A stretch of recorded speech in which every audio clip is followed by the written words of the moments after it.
நண்பர்களுக்கு வணக்கம். நம்ம எதை பற்றி பேச போகிறோம்னா, கரூரில் நடந்த ஒரு கோர சம்பவத்தை பற்றி தான் பேச போகிறோம். ஒரு சனிக்கிழமை இன்னொரு சனிக்கிழமை தேர்ந்தெடுத்து வந்து ஒரு 40 பேர் காவு வாங்கிட்டு போயிடுச்சு.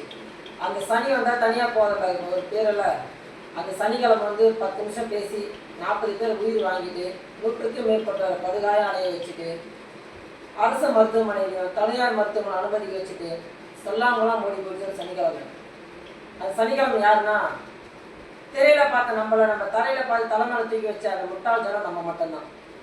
அந்த ஜனங்களுக்கு தெரியல, விஜய் என்பது ஒரு சாதாரணமாக வரல, ஒரு ஆர்எஸ்எஸ் கைகூலியா ஒரு வியாபார கண்ணோட்டத்தோடு தான் தமிழ்நாட்டுக்குள்ள ஒரு அரசியல்ன்ற கட்சியில ஒரு வியாபார கட்சி தொடங்கி வந்திருக்காருன்னு என் தமிழ்நாட்டு மக்களுக்கு தெரியல. எதுக்கு இந்த வீடியோ பேசிட்டு இருக்கோன்னா, என் தமிழ்நாட்டு மக்களுக்கோசமும் இளைஞர்களுக்கோசமும் என் வீட்டு பிள்ளைகளுக்கோசம் தான் இந்த வீடியோ நாங்கள் பதிவு பண்ணுறோம். எதுக்கு இந்த வீடியோ பதிவு பண்ணுறோம்? எல்லாத்துக்கும் திமுக தான் காரணம், ஒரு வியாபார கட்சி தமிழக வெற்றி கழகம் ஒரு பொய்யான பிரச்சாரத்தை மக்கள் முன்னேறி வியாபாரத்தை பண்ணிட்டு இருக்கு. இந்த ஊடக வியாபாரிகளை கைக்குள்ள வச்சுக்கிட்டு தமிழக வெற்றி கழகம் பொய் பிரச்சாரத்தை பண்ணிட்டு இருக்காங்க. எல்லாத்துக்கும் திமுக தான் காரணம். திமுக வேலை வெட்டி கிடையாது. அவங்களாம் பிரச்சாரம் பண்ணது தமிழக வெற்றி கழகம், திராவிட முன்னேற்ற கிடையாது. பிரச்சாரம் பண்ணது அனைத்து இந்த அண்ணா திராவிட முன்னேற்ற கழகாது, தமிழக வெற்றி கழகம் தான்.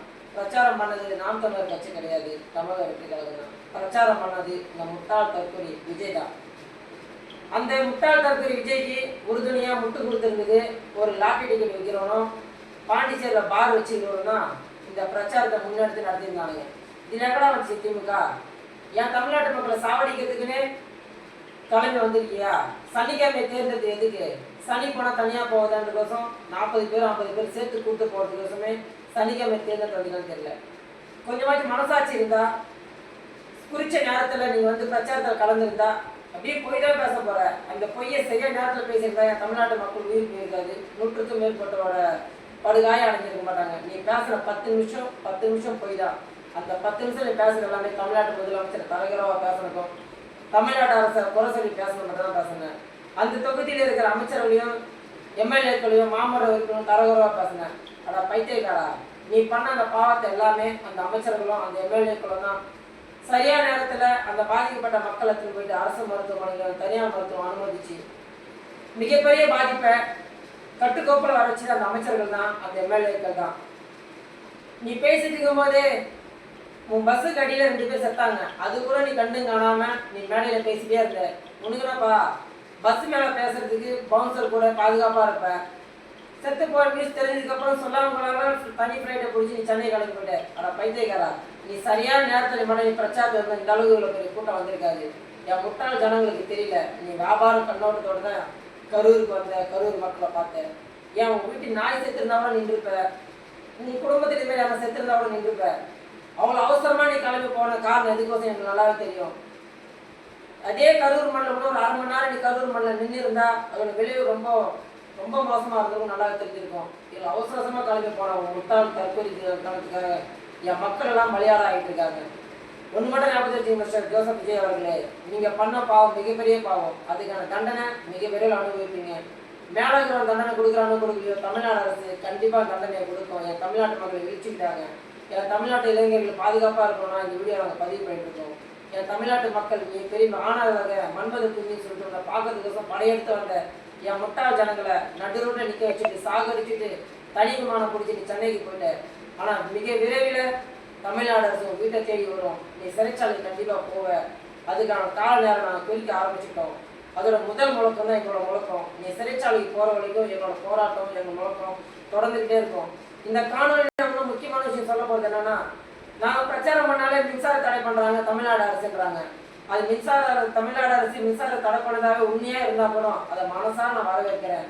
எதுக்கு நான் வரவேற்கிறேன்னா, அந்த மின்சாரத்தில் மாட்டி உன்னோட ரசிகராக இருக்கிற அந்த அணில் குஞ்சுங்க மாட்டி செத்துறக்கூடாதுக்கோசம் அந்த மின்தடை பண்ணியிருக்கலாம். நல்லா பார்த்துங்க, உங்களோட கட்சியில் இருக்க உறுப்பினர்கள் தான் இந்த மரத்தில் ஏறி நிற்கிறதும் லைட்டு கம்பத்தை போய் தொங்குறதும் இவங்க தான். இதெல்லாம் தடுக்கிறதுக்கோசம் தான் தமிழ்நாடு அரசு அந்த மின்தடை பண்ணியிருந்தா கூட அதை உண்மையாகவே மனசார வரவேற்பேன். நீங்கள் பாருங்கள், இன்னைக்கு இந்த பேப்பரில் இருக்க எல்லாமே இந்த கோர சம்பவம் எல்லாமே உங்களோட தனிப்பட்ட சுய லாபத்துக்கோசம் மட்டும்தான் இந்த அரங்கேறிட்டு இருக்கு. இந்த பச்சைலம் குழந்தை வயசு 2 வயசு தான் இருக்கும்.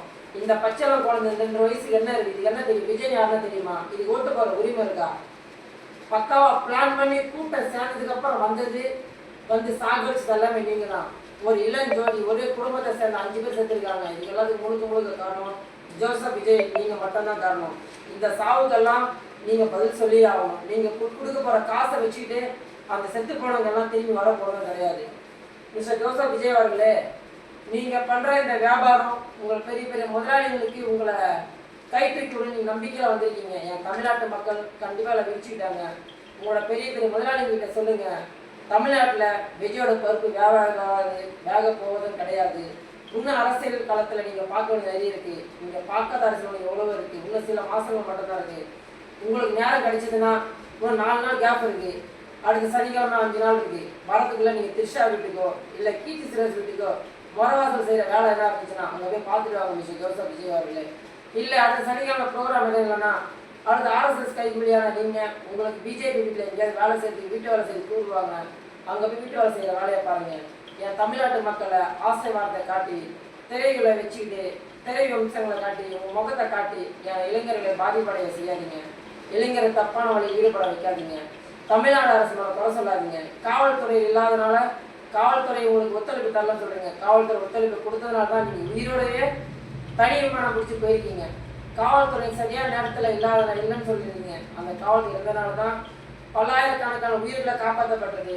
பல்லாயிரக்கணக்கான உயிர்களை இடங்களை இருந்து உடனே கைமாற்றப்பட்டு மருத்துவமனைக்கும் காவல்துறையினருக்கு அறிவிக்கப்பட்டு மின்சார துண்டிப்புகளுக்கும் பாதிக்கப்பட்ட காவல்துறையினருக்கு தான் காப்பாற்றப்படுகிறது ஜோசப் விஜய் அவர்களே. ஏனென்றால் நீங்க பாதுகாப்பாக இருக்கின்றதுனால மற்ற ஆளுநர்கள் குறை சொல்வது முற்றிலும் தவிர்க்குமாறு என்று கேட்டுக்கொள்கிறோம். மிக விரைவில் நீங்கள் சிறைச்சாலைக்கு போவது உறுதி. தமிழ்நாடு அரசுக்கு நாங்கள் ஒன்றுதான் சொல்லித்தர விரும்புகிறோம். கைது செய் ஜோசப் விஜய் கைது செய் நடிகர் விஜய் கைது செய் வியாபாரி விஜய் கைது செய். நன்றி.